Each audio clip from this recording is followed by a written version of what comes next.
Hello, how are you all? So nice to meet you here in this channel. Back to what we are discussing.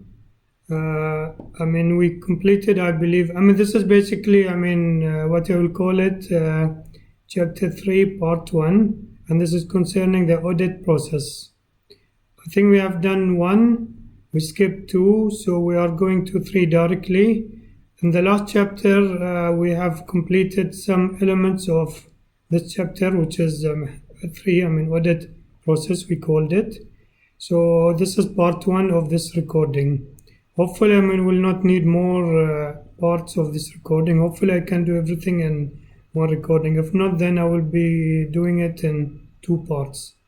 So speaking about the audit, what we have covered last time, before Khalifa came in, we covered audit phases.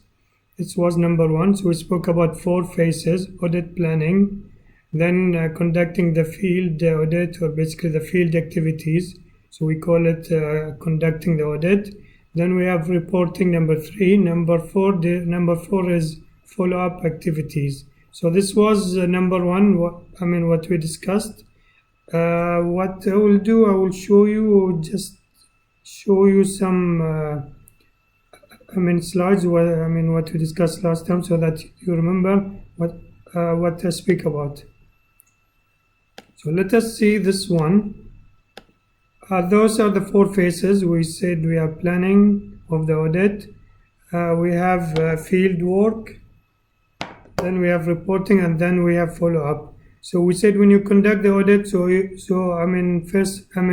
phase number 1, you have to conduct the pre-planning or planning activities, prepare, gather requirements, understand scope and everything. Then when you visit the entity for conducting the audit, before you start the field work or the actual audit, there should be a quick meeting. We call it entrance meeting, where both parties meet and discuss scope, discuss objective, criteria, the plan, the team, the resources, the logistic. Once they finish with that, finish the work, finish the actual audit, then there is an exit meeting. So this is kind of giving them draft findings, so what we have found, what the auditor have found during that visit, and it will be given in just verbal communication only. Then once they go back, they will prepare report. So we call it draft report. So it will be sent for comments to the client. So number 1, accordingly, the client will be working on the draft report, put comments here and there, and fix language and fix activities or things which are not correct. Plus, they will be preparing a corrective action plan. So both will be sent to the auditor. Accordingly, the auditor will issue this phase the final report. Plus, there will be follow-up activities on the corrective action plan. That is mentioned by the client himself. So these are the 4 phases. What we discussed last time. This is number 1. We discussed as well last time what is meant by audit program. So we said audit program is exactly what we call it, audit plan. So we said each company will have its own audit plan consisting of sub or small audits to be conducted during that year. So we said you could have 12 audit activities, let's say A1, A2, A3, A4 till A12. Some of these audit activities will be conducted internally, by the internal audit, by the audit himself. So we call it internal audit. Some activities or some audit or some elements of the audit plan will be conducted by independent audit. So we call it independent audit. So this will be done by someone outside the entity or outside the company. So these are the things what we have discussed last time. So what I will do, I'll continue now. Basically, I will start with chapter 3. Whatever we have covered, so we'll skip it. the new things will be explained here. So this is the starting of we call it number 3 or 3 audit process, or chapter 3, or whatever you want to call it. So we call it audit process. So I just skip this one. So we spoke about the audit program last time. We said I just explained it. So we said as well each audit program will consist of sub-audits, and each sub-audit will have its own objectives. So let us see this diagram. So see, these are the specific audits that will be conducted during this year in a company. Each activity has its own objective. For example, let us see this record management. The objective of this one is to compliance with this ISO standard, ISO 15489. So this is the objective of this specific audit, and it will be conducted by quarterly, and the responsible departments are HR and internal audit. So this is what we covered so far last time.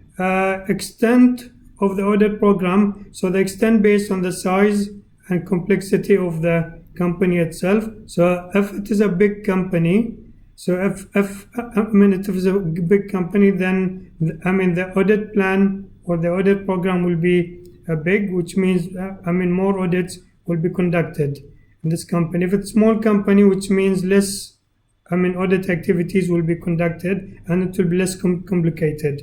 So this is very simple. We have audit planning issues that should be considered regarding the size of the entity. We discussed most of them last time, and we said the key ones were scope, the objective of the audit. We spoke about resources, we spoke about timing, we spoke about logistics that should be prepared. So we spoke about understanding of the environment itself by understanding the internal controls. So these are the planning issues that should be considered always, regardless of the size of that entity. Moving to the next slide, audit program responsibility. Usually when conducting audit, there are systems used for helping or assisting conducting these audits. So we call them audit management system, AMS. Usually these conduct databases of the standards to be in line with, for example, COBIT for governance. We have some ISO standard here, 27, for example, 27K, or for the security and for the rest. List of the audit tasks. So when audit conducted, so there should be a list of audit activities, which one's open, completed, closed. Audit procedure, templates, working paper, metrics for the audit team members and what they are doing exactly. Budget as well, performance. For example, you have set some KPIs and targets to be achieved within this audit. Historical record, that should be there as well. Moving to the resources part, audit program resources. For sure, there should be financial commitment. There should be a budget, for conducting this audit. So this is a key. That's why we call it financial commitment. We should have competent auditor who knows what he's doing. He and his team, they know exactly what is required and what should be done. There should be technical expert. For example, some auditors are conducting audits in different places, for example, in the information system. So part of the team, there should be technical guys which are expert in information system. For example, when they conduct audit on accounting, there should be accountant. When they conduct audit in economics firms, there should be economics with them as well. They could use some audit tools. We spoke about that, audit tools and techniques that will be helping them in conducting the audit. There should be as well administrative support resources. Admin person that support the audit team and their activities. For example, when they go abroad, basically arranging the logistics, travel time, accommodation, so availability. So this is usually done by the audit program manager, usually. Moving next, this is kind of checklist, audit program checklist. Basically, these are the four phases. I mean, if you want to speak in details, we have the audit planning here. We have conducting the audit itself. Then we have reporting inside. So within the planning itself, we have, the audit scope, the audit criteria, the audit objective. We speak about the team. The auditing team and what they should be doing in each phase and what they are responsible for. We speak about the audit, conducting the audit itself. They should be, the team should maintain records of their findings. This is very important record because it's considered as evidence. So whether it is a paper-based evidence or a record or systematic-based records. So this is very important. There should be some KPIs or let's say some targets to be achieved and compare against. For example, they have a plan, number one, and next they should have, let's say, actual. So they could compare what was my plan, what is the status today, what is the actual. If there is any gap, they have to fix it. They have to keep as well complaint tracking as well. So if there are any complaints during or while they conduct the audit, they have to take that into account. This is concerning the audit procedure. Speaking about the audit implementation as well, these are as well some issues to consider while they conduct the audit. Management control. So for example, let's say management control is very important. So we have audit program. Let's say, okay, we have to conduct 12 small audits this year. So the manager should make sure that the small audits are conducted this year. He has to arrange all the plans and resources, logistics and everything. While they conduct the audit, as mentioned previously, records should be kept. This is very important. As you see here, it's mentioned that these are considered evidence or valuable data that will be used later on for different purposes. Distribution control, the communication happening during the audit between the auditor and between the auditee and the client. This should be controlled as well. The auditor, he has to know, what to be sent and to who, because it's very important, for the auditing purposes. So that's why, what should be kept, send it to who, and send it by who. So these are very important. So that's why we call it distribution controls. Moving next, audit program monitoring and review. So let's say we have audit. Okay, so this is my plan audit. So it is not just come and conduct the audit. No, we should have some kind of measurement of the performance. We spoke about it in 343. We spoke about KPIs and comparing the plan versus actual. So that's exactly what we are doing here. So we have something new. It's called key goal indicator. So we define a goal when we start the audit, and then we compare the actual. When we complete the audit, did we achieve our goal or no? That's what says specific goal has been reached. Example, paying off your loan. So did we achieve this when we have completed this task? So number one, key performance indicators, KPIs. For example, setting targets when you start the audit, then compare your performance against these KPIs. I have some examples here. So if you see here, completion of the audit. So 95% of annual completion rate on the scheduled audit. So this is the audit program. So what I'm saying, 95% of my audit program should be completed this year. Qualification of the auditor, 90% of my team should be certified. Reporting timelines, 95% of final audits reports delivered within 5 days. So these are KPIs that have to maintain. So as simple as it is. Then speaking about planning individual audits. So we have some. So let's say we have identified that we have 12 audits to be conducted. So this is audit 1. So for each audit, for each audit we have 3 things to consider: audit objective, audit scope, and audit criteria. So what is the difference between these things? Let's see them here. Audit scope is very clear. Who, here, let's see here, who, to audit, what you are going to audit, where and when. So these questions will answer what is meant by audit scope. We have audit criteria. So what you are auditing against, whether the standards, or which standards you are, auditing against. Audit team is nothing, so I'll skip this one.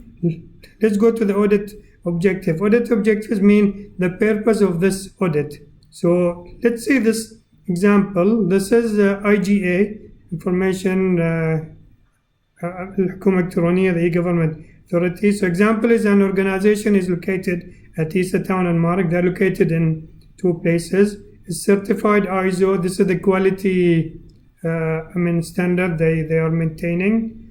The scope of this one now is location, Isa Town and Muharraq. When, let's say 24 March till to 26 March. Who, all departments function within the e-government authority. So this defines my scope. For the criteria, my standards to be followed or not to be followed. What standards we are, auditing against. So this is my standard that I should comply with, which is ISO 9001, which is the quality one, and the ISO 1400. So this defines my criteria. If we speak about the audit, we are saying here purpose of the audit. So this is just example of any university. So the purpose of the audit could be, see the ones in red, activity for the most recent 12 months period. So all activities conducted in the last 12 months. For example, expenditure. So I'm just monitoring and looking at records of expenditure, whether we followed, they are valid, whether we followed the university policy and restrictions, what we can do, what we cannot do. Gifts are deposited into appropriate accounts, how we dealt with the gifts. Accounts expenditure, this is fine. Travel and business expense, so we go and monitor the process we followed for travel and business expenditure. So for revenue as well, looking at the accounts, whether we are following the procedures, the processes, so what we call them the internal controls, the procurement process. When you buy things, do we follow the standards, the policies, or we call them internal controls? So these are simple example of what is meant by objectives. Moving next, this is the detailed audit process that should be followed by the auditor when conducting the audit. Some elements of this was covered last time, and some elements will be covered here in this one. So what I've done, I have a separate document. You will find it you will find it posted in both in Microsoft Teams and posted as well in what we call it Google Sites. So this is just brief of what we have discussed last time. So we have organization, company, we have independent auditor. So then organization has its own audit program. So the audit program will consist of different small audit activities, could be internal or could be independent audits to be conducted. The internal audit that should be conducted by the internal audit department could be as well outsourced or could be delegated to someone else outside the company. Why we are delegating? Maybe we have problem with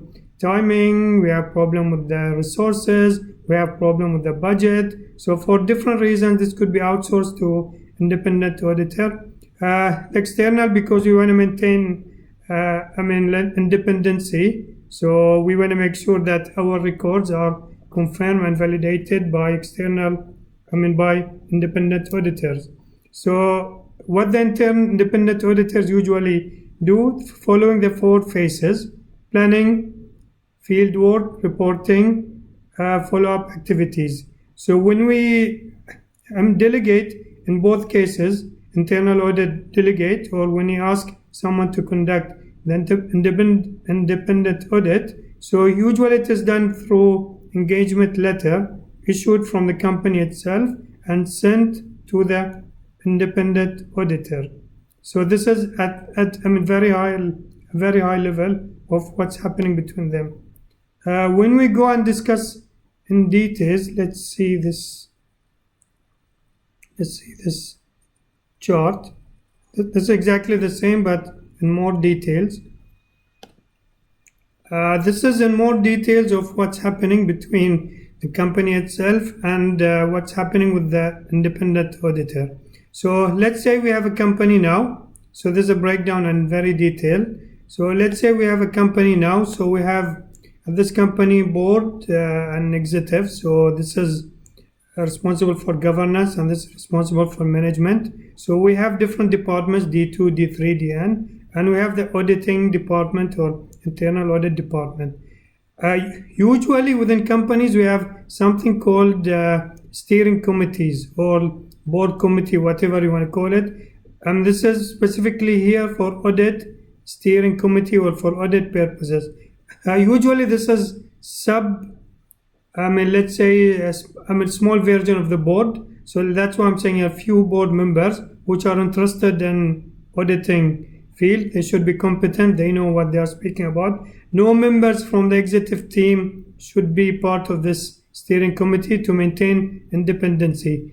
They deal with management, CEO, CFO, internal auditor, independent auditor, external auditor. So when they have meeting, they call them as needed, but they are not member of the steering committee to maintain independency. So when we go down, so what's happening in details? So the audit department or the auditor of the company prepares audit plan or program, consists of small audit activities, let's say 12 audit. So that's why I call them A1 to A12. When we go on details of this plan, it has two elements. Internal auditing, and some activities should be done by the audit department. So we call them internal auditing or done by internal auditing department. Some of them will be done by the external or by the independent auditor. So what we have explained earlier. So this could be outsourced or it could be delegated to an independent auditor because of some logistic issues, time issues, cost issues, resources issues. So what's happening next at this side within the steering committee or the board committee? That's why I said SC for steering committee. So what they will do, review and approve audit plan. So all audit program. So he has a program, so they will review and audit it. Number 3, we have EDM. This is taken from COVID 5 when we discussed it. 343 EDM, evaluate, direct and monitor. So this is what they will be doing. So this is governance activity. When we go number 4, approve, issue audit charter. So audit charter is very important. For the auditing purposes, is a key here. It defines 3 parameters. It gives authority for conducting the audit. It says you can conduct the audit. This is the approval of the board and the steering committee. Responsibility here means independencies, which means the auditor is independent, so he can go and monitor, he can have a record, he can call for meetings, he can conduct reviews, he can conduct collect evidence, review different documents. So this is what you call responsibility. Accountability is the details of every single audit program. For example, deliverables, who will be doing them and by when. Then, if not done, then who's accountable for that. So these are the 3 elements of the audit charter. Usually the audit charter is reviewed on annual basis. So this is very important here. So let's go down. So what's happening next? If the auditing is conducted by the external or by the independent auditor, usually there is a letter. So it's called, as mentioned previously, it's called engagement letter. So engagement letter. The content of it will be same points of the audit charter. So it gives the authority, okay, you can conduct the audit. It gives the independency, which means responsibility, and it gives the accountability. So they will agree on the audit plan in details, deliverables, the timeline, who will be doing what and by when. And for both, this internal one, if it is done by independent auditor, then again there should be engagement letter. Okay, now let's go in more details. Now we have number 6 and we have number 6 and we have number 7. So number 6, it says for internal audit, if outsource, this is the one I was saying here. So this should be done by the auditing department, but they said no, we cannot do it. This will be done by independent auditor. So what they have to do here, they have to work closely with the independent auditor. I'm giving them the support, full support. For independent audit, so this is the second, this is the second part here. This is for the external audit or the independent audit. So the auditing department here, they should provide the needed support for the independent auditor to complete his work successfully. So this is, very simple, in short and very simple. Okay, now the auditor, then, the auditor, I'm speaking about the independent auditor for both purposes, whether he's doing internal audit or he's doing independent audit. He has to follow the 4 phases of the auditing.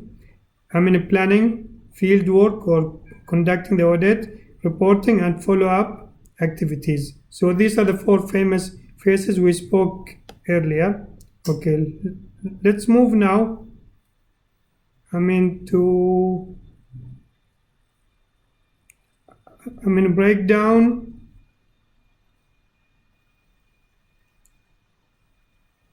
Let's move down to the different phases. So what I'm focusing here on 3 phases: audit, pre-planning, then risk assessment, then is audit possible? Which are basically obtained from this diagram. So we spoke about audit charter. So I'll be speaking about audit pre-planning, risk assessment, and is audit possible? So these are covered by this PDF document that you see here. So speaking about the first phase, we call it audit. We call it audit pre-planning. So what's happening here? The pre-planning or planning phase. The auditor, he has to read, understand what the objectives, scope, criteria, audit type, what type of audit is conducting. Is it on product? Is it on record? It depends. He has to understand the business that he will be conducting the audit, and he has to understand the market itself. He has to understand the strategy, the strategic objectives to be achieved, the strategic KPIs the company want to achieve. He has to understand the internal controls in the company itself. So this could be policies, standard, guideline, processes. So these are very important elements of this main part. Then number 2, we speak about gathering detailed audit requirements. So once he understood what he is doing or what he will be doing, he has to gather the detailed audit requirements. I'm speaking about laws of the countries, regulations, the country concerning that business or concerning that field, policies of the country, standards that are applicable to this business and to this audit. Then speak about the auditor himself. So what standards he will be following to conduct this audit, what guidelines he will be following to conduct this audit, what tools and technique he will be using to conduct this audit, ethics that should be taken into account when conducting this audit. I think we spoke about this in the last lecture. Number 3, just speaking about the duties of different parties in this process. So we have client, auditee, and auditor. If we speak about the client itself, so the client define the scope, criteria, objective. He pays for the audit. He gives full support. He define reporting structure. So very simple. The auditee, is the entity where we are conducting the audit. They have to confirm the scope, objective, criteria. When we have this entry meeting, the entrance meeting, basically they have to confirm scope, objectives, and criteria. This is number one. They have to cooperate, support the auditor in completing the audit. They have to provide access to whatever is needed, such as information, record, data, and reports. For the auditor, basically whatever we spoke earlier was about the auditor. So I'm just repeating here. Understand, read. What's going on? Gather audit requirements. He has to prepare his resources, his team, and the necessary skills that should be there with his team. He has to arrange for logistics, time, travel, accommodation if needed. He has to decide on the approach methodology that will be using when conducting the audit. He has to prepare a plan, or the implementation plan for conducting the audit. Time, the phases, the time, deliverables, who should be doing what, and the time associated with each, and the cost as well of conducting this audit. So this is in very brief about the first phase, which is the audit pre-planning. So let's move to the second phase here, risk assessment phase.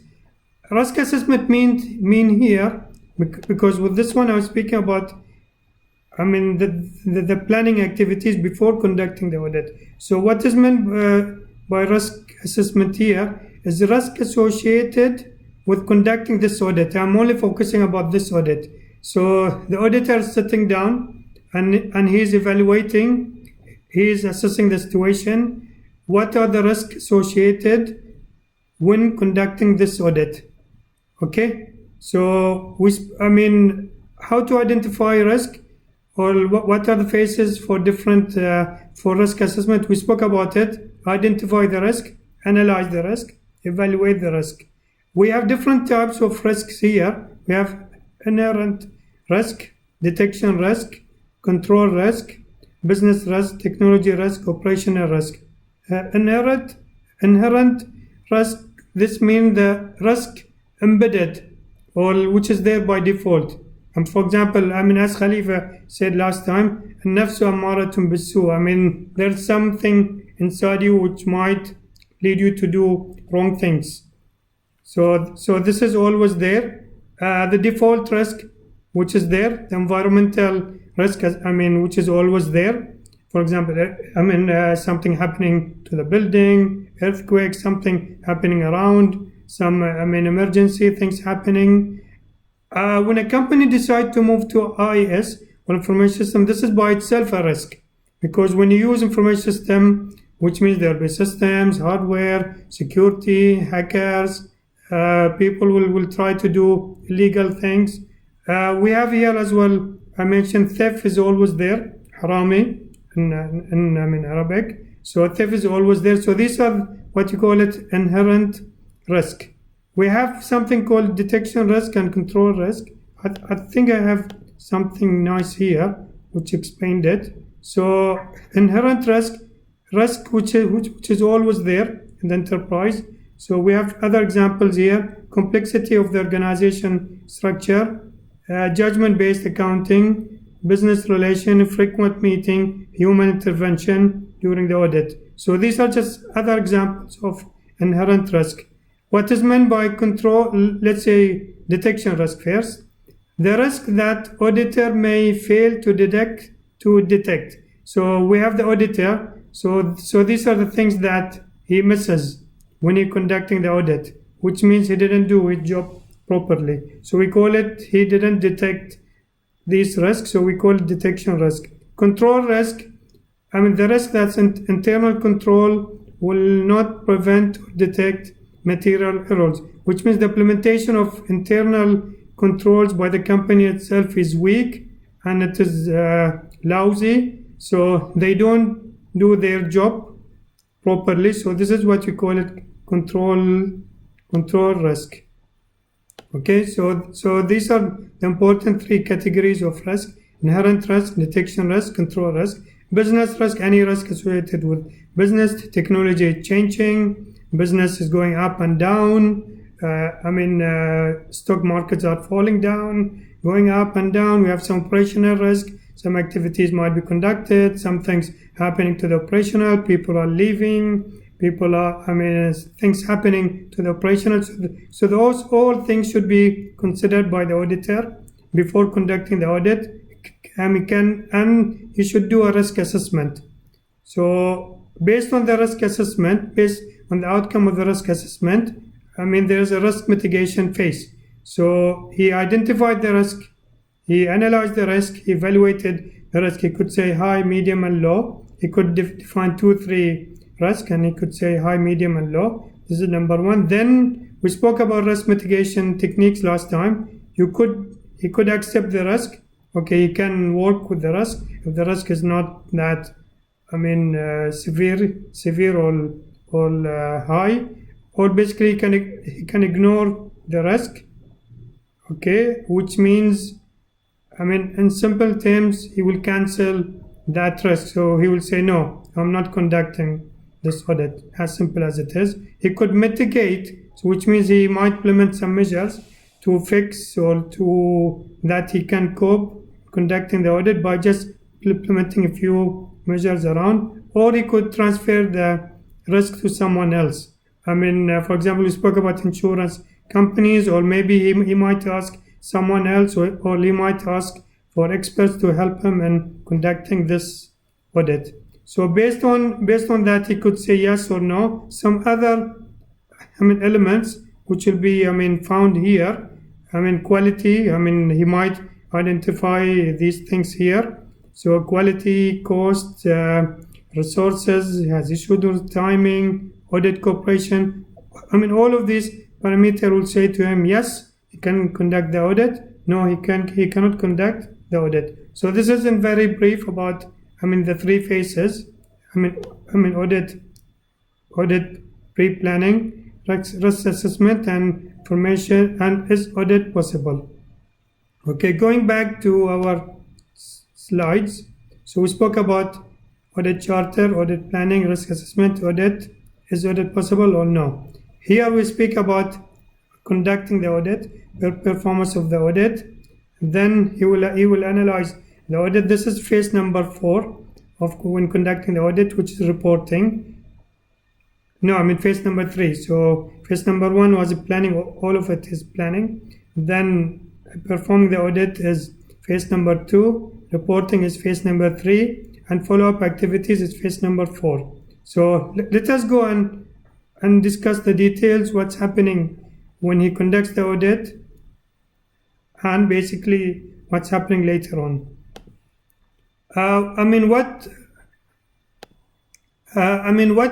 What you would see here, you will see some repeated information that have covered in the PDF document and the slide I showed you earlier. So this slide is about audit charter. So we spoke about responsibility, which is we call it independence of the audit. We spoke about authority and we spoke about accountability. So I'll skip this one. We spoke about audit committee. We called it steering committee. So this is the structure of it. We spoke about it. I'll escape it. Engagement letter, if it is done by, let's say, the third party or the independent auditor, whether he's doing internal audit on behalf of the company or he's conducting independent audit, this should be done through engagement letter. The content of the engagement letter are the same, or basically obtained or derived from the audit charter. So this is the audit pre-planning. So I'll be repeating the same things I have mentioned earlier. So just skip this one. I don't want to complicate it to you. We spoke about what we have done. We spoke about when you can. One element of audit pre-planning is read, understand. So this is about read and understand scope, criteria, objective, audit type, business strategy, internal controls. So this is just one element of it. Understanding about the type of the audit. We have different types. Here is a process, is it product, is it system, is it organization plan. So this is understanding about the business itself. So that's why we have knowledge of business. And we got internal controls here. We have the strategy as well here. So these are all elements that should be read and understood by the auditor before conducting the audit. He has to understand the scope and the limitation on the scope, so what he can do and what he cannot do. We spoke about gathering detailed requirements when he said he has to know about the laws, regulations, policies, standards followed in a country. So the auditor should read and understand them. The auditor as well should consider from auditing perspective what auditing standards, guidelines, tool and technique and ethics that they should follow. We spoke about the different duties or different parties, client duties. We spoke about it, auditee duties. We spoke about this one as well. We spoke about auditor duties. So I'll skip them. I don't want to have a long session. So this one we finished with audit pre-planning phase. So number 1, moving to number 2, risk assessment. We completed as well this, and the PDF document. So we have here some examples of, risk assessment is done. So he has to follow, he has to identify the risk, analyze the risk, evaluate the risk. These are just different type of the inherent risks. Of risk, we spoke about inherent risk, spoke about detection risk. We have control risk here, so we covered these ones in the previous PDF document. Then phase number 3, is audit possible? Is this specific audit possible? Can the independent auditor conduct this audit or no? As simple as it is. So we spoke about that he has to evaluate. He has to do risk assessment, and based on that, he has to decide yes or no. Spoke about risk mitigation techniques. Can he do it? He cannot do it. Accept, ignore, mitigate, transfer. Spoke about. We spoke about accept, mitigate, transfer, avoid. Here's basically, whether he can conduct the audit or no. Assess the risk of conducting this audit. If he can conduct, yes or no. This is just concerning risk assessment. So when you identify a risk, usually you are looking for, assets. You are protecting your assets. You are discussing the threats and vulnerabilities. So, what caused these threats? So these are all will be covered when you identify the risk. So that's what I'm repeating here. Identify. So all of this element will be covered by identifying the risk and analyzing and evaluating. So I'll skip it. I don't want to repeat it again so that it's easier and simple. So these are again, accept the risk, mitigate, transfer, avoid. So I'll just skip them. Again, there's a big example or a big table. It's mainly about risk assessment, identifying the risk, analyzing, evaluating risk mitigation. So, we spoke about principles, so I don't want to go on details of this one. Again, going to our question, can we conduct the audit or no? Based on the risk assessment exercise he has conducted, he would say yes or no. Some parameters considered in evaluating or in identifying, analyzing and evaluating risk are, let's say, the quality. We spoke about cost, resources, time, auditees, cooperation. So based on that, you would say yes or no. I can conduct, no, I cannot conduct. As simple as it is. Now moving to the next phase, which is conducting the audit itself. So when you go back to the diagram, so this is the field work or the actual audit or conducting the audit. So we'll just go back to our slides. Okay, when you conduct the audit, I think you have around 12 parameters, or 12 items should be considered. 1, 2, 3, 4, 5, 6, 7, 8, 9, 10, 11, 12, 13. So 13 points, in this slide that should be considered when performing the audit. So let's cover them. Cover them at higher level. So I'll not go in details because these are, let's say, logic makes sense. There is no need to explain in details. I mean, everything is, let's say, makes sense and very clear here.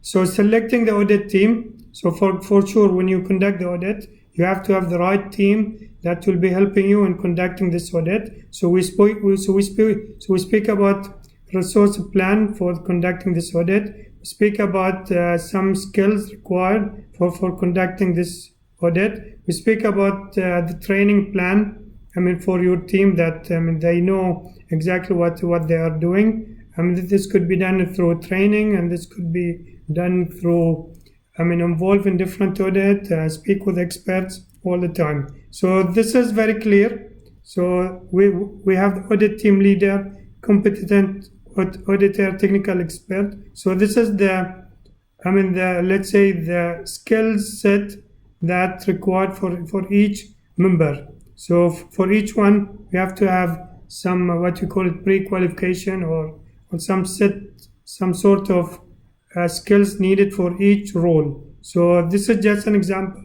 of what should be there for each role. For example, let's say this one for lead auditor, he should have 4 years of full-time practical work experience. So these are just logical things which are not that difficult to understand. So I'll skip it.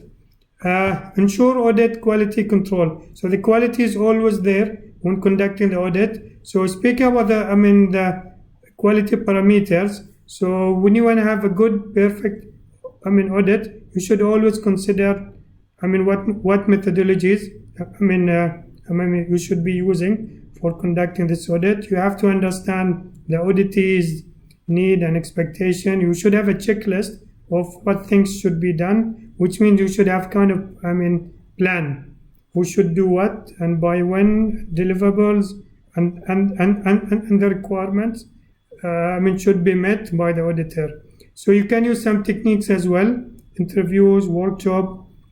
You can use surveys to measure, whether the auditee is or the client is happy with you or no. You can use some KPIs or targets to be met while conducting this audit. Should always have this one. This is what we discussed in 343. Plan versus actual. Your plan activities versus what's the status today. Are we on time? Are we ahead of time? Are we behind of the time? Based on that, you have to identify what's going wrong and try to fix it or take corrective actions. Respond to auditees' complaints. So you should always interact with the auditee, meet with them, discuss with them.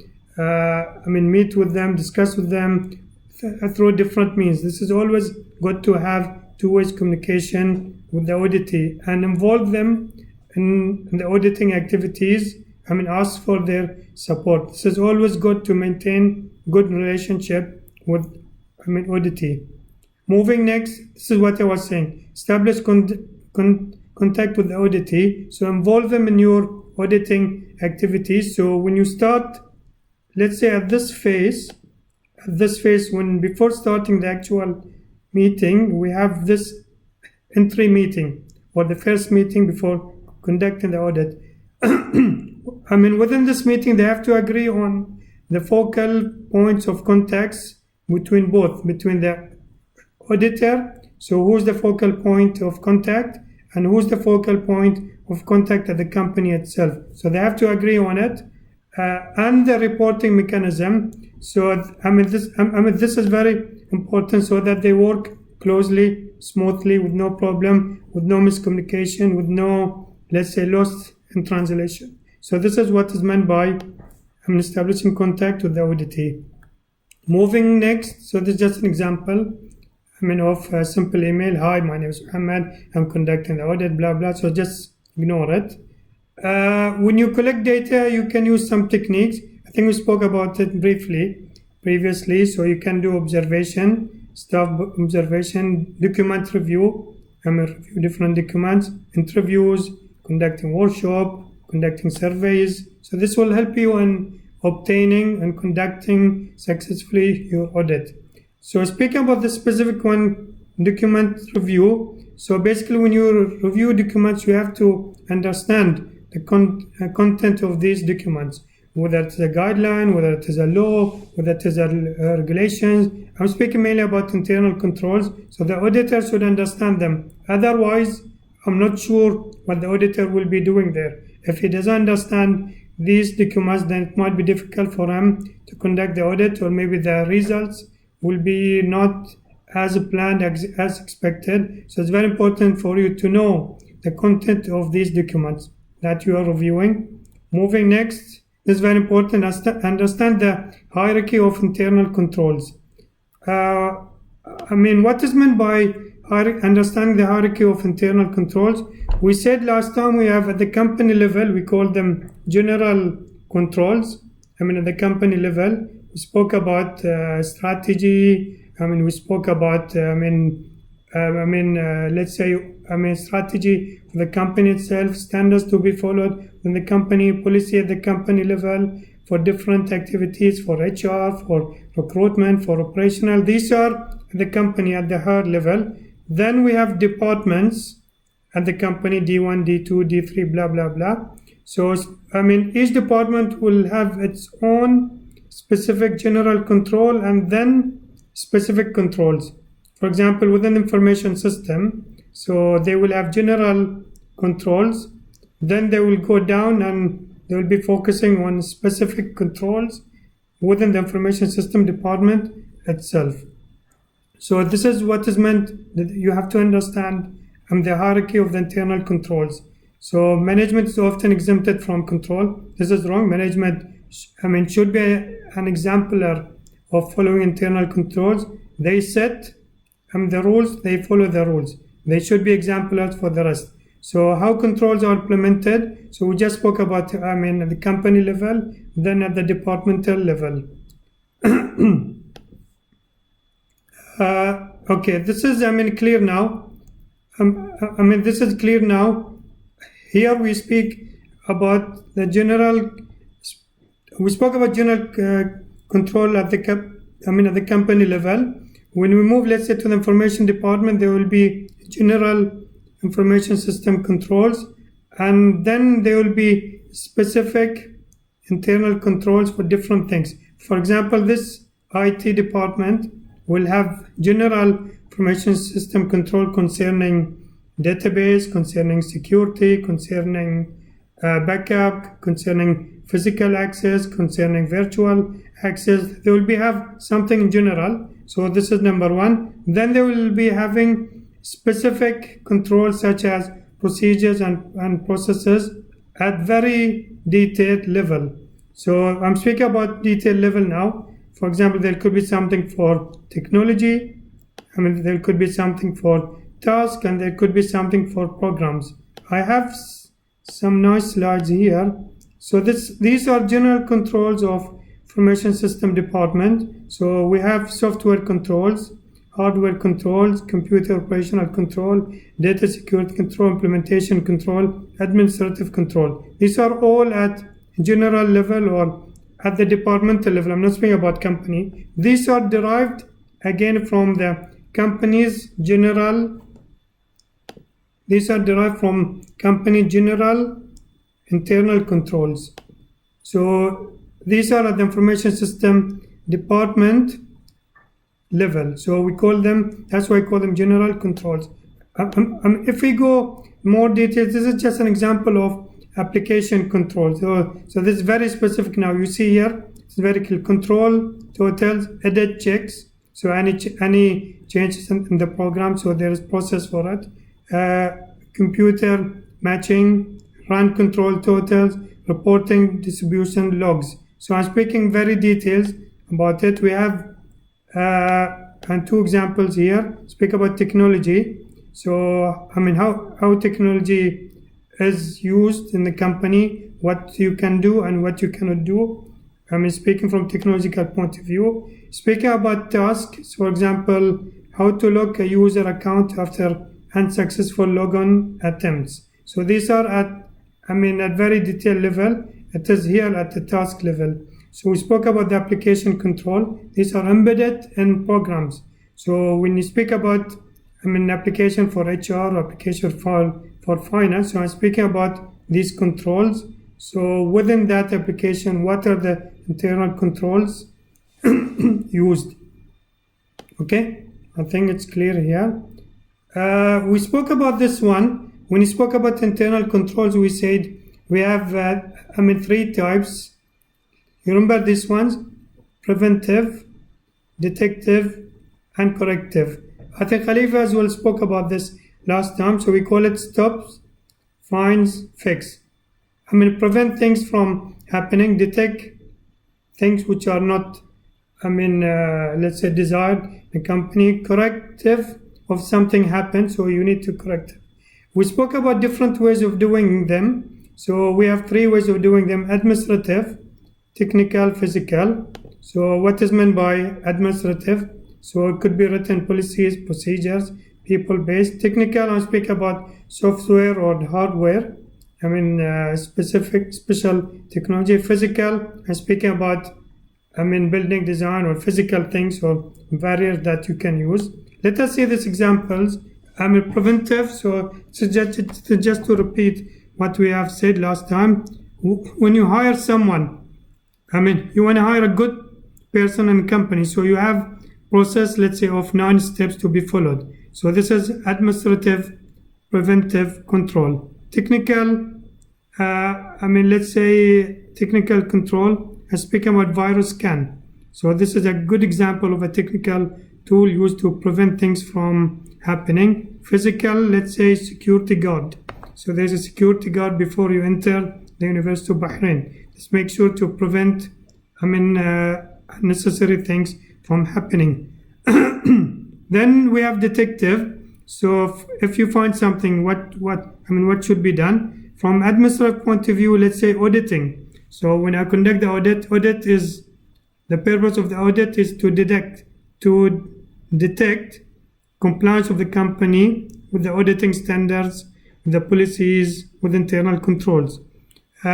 Technical, we got antivirus, so we spoke about it earlier, but we have biometrics for identification, so you can run that one as well. Scanners, scanners could be used. Physical, let's say here we got alarm system. So someone entered illegally the University of Bahrain. We could have alarm system, CCTV cameras around that could detect that thing.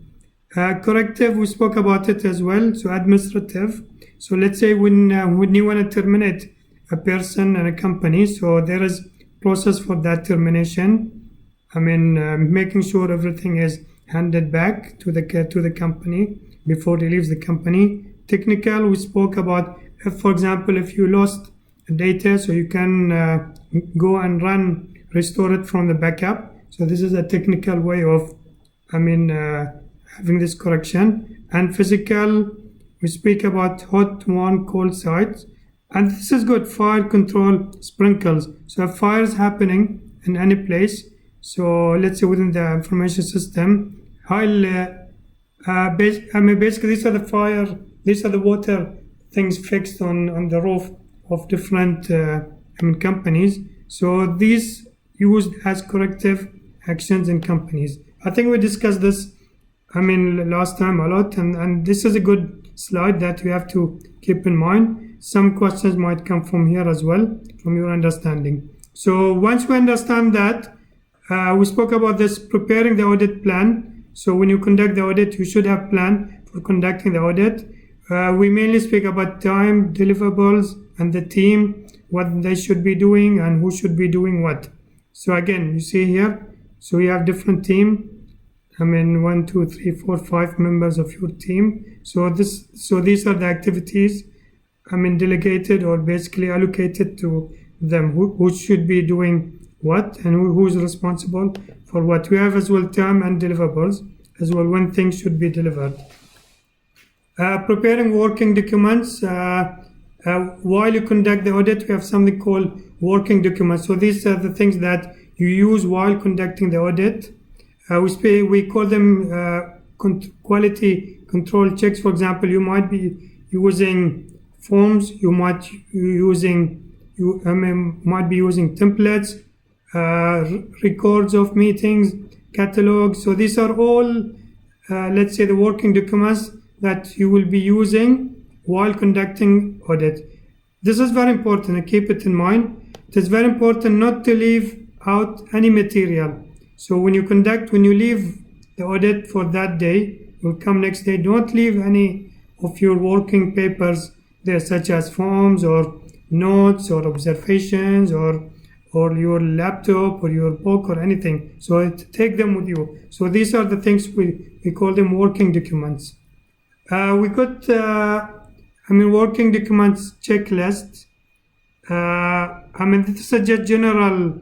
This is not at the auditing level, but before conducting the audit. So things that should be there. That should be there, or that auditor should know about it. The papers or the supporting documents that should be there for these things: audit objective, criteria, scopes, date and place of the activities that will be conducted during the audit, time and duration of the on-site activities, off-site activities, role and responsibility of the audit team. I think some of the elements are covered previously. We got as well allocation of resources. That table. That table we discussed. These are all things that should be there. Finally, identification of auditees, representatives for the audit. We said both entities, the auditor and the auditee, with the client, that they should establish focal points of contacts. So who should they contact on daily basis? If there's any escalation, so then who's next? Is it the CEO, or is it the auditor, or is it the legal director? So these are all part of what we call it points of contact for both parties. Okay, so I think we spoke about this as well, conducting on-site audit activities. When you conduct the audit, you should always interact with the auditee, involve in the process. So involvement process. That's why auditee and client to feel involved and comfortable during the audit. Make friends when you conduct the audits. Don't make enemies. So involve them, be nice with them, discuss with them, argue with them. Ask for help, ask for support, ask for logistics.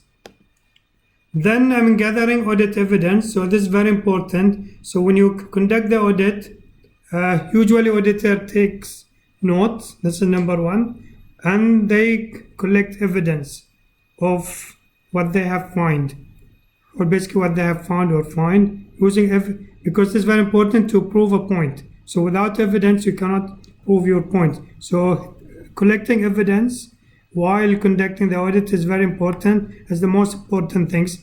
For sure, there are two types of evidence: direct evidence. This is the things you have find. This could be testimony of someone, or this could be written document, or this could be, if it is information system, then this could be a record.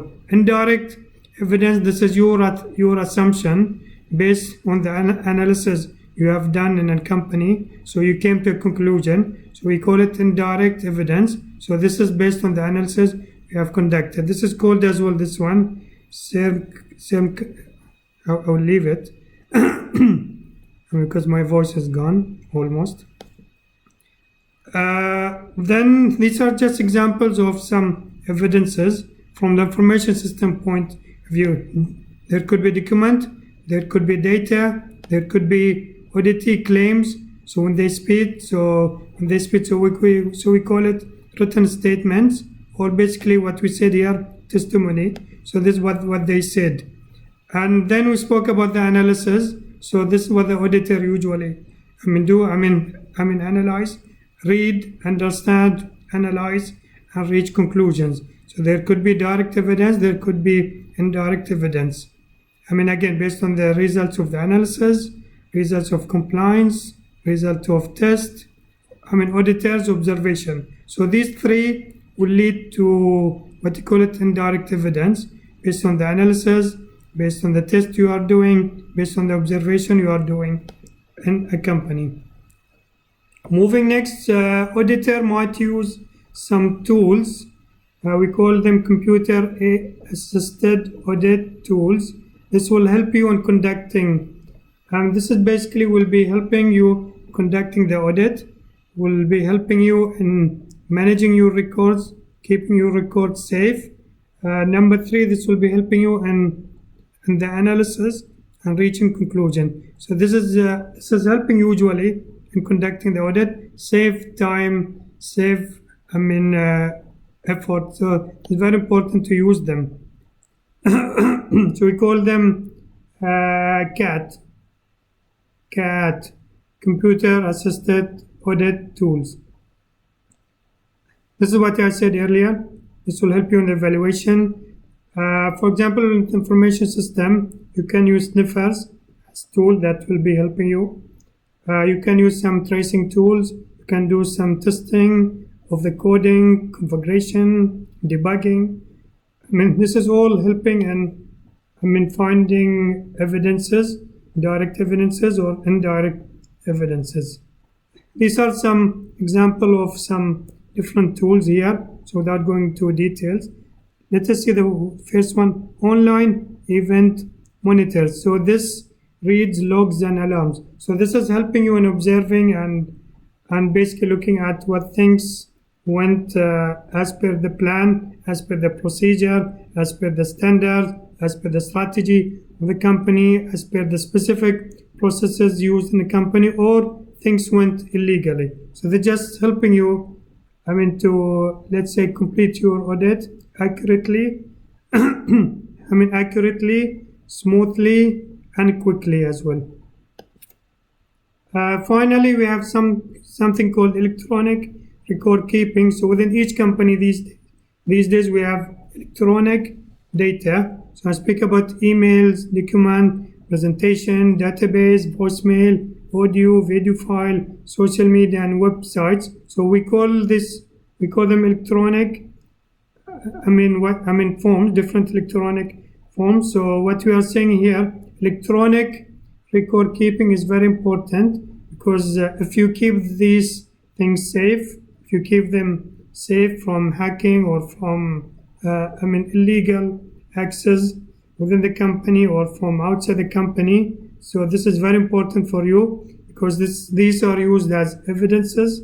These are used as evidences which will prove your point. This is number one, which might be used later on in court, or maybe the police, or if something illegal happening inside in a country. So these are all used as evidences. So you can come and say, oh, I have found this document, I have found this email, which proves my point, which is considered as evidence of legal activity. So that's why it says here, electronic record keeping is wonderful tool for automation, yet it can also used for fraud, blah blah blah blah.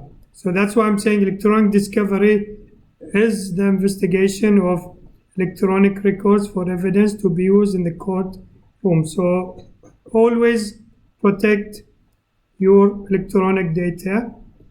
This could be used as evidence for proving a point.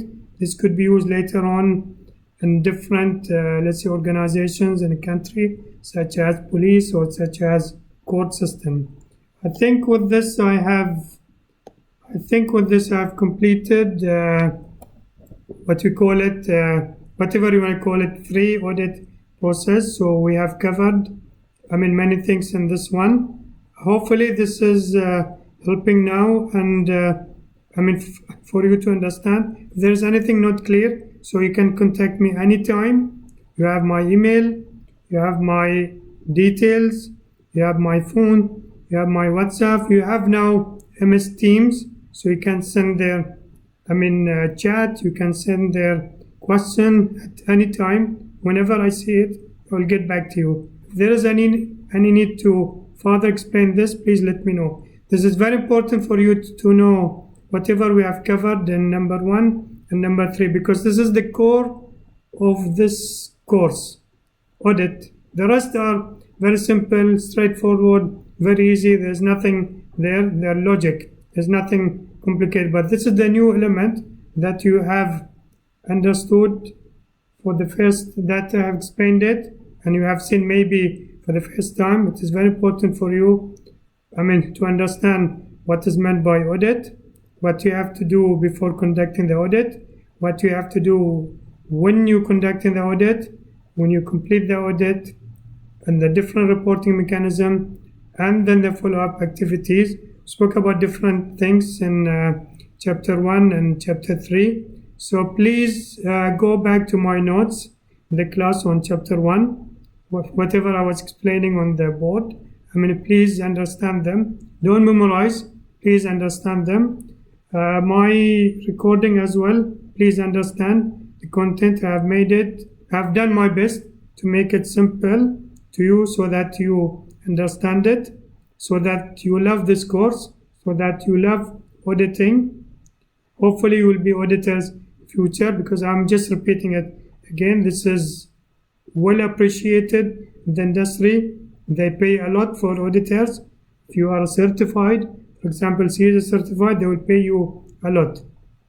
Hopefully this, whatever we have covered in one, and when Khalifa came, and this will be helping you in completing your project successfully and conducting an audit successfully. Okay, I've done my best. Hopefully I will continue be doing my best in future lectures. Okay, thank you very much, and see you soon, maybe in MS Team. Bye bye.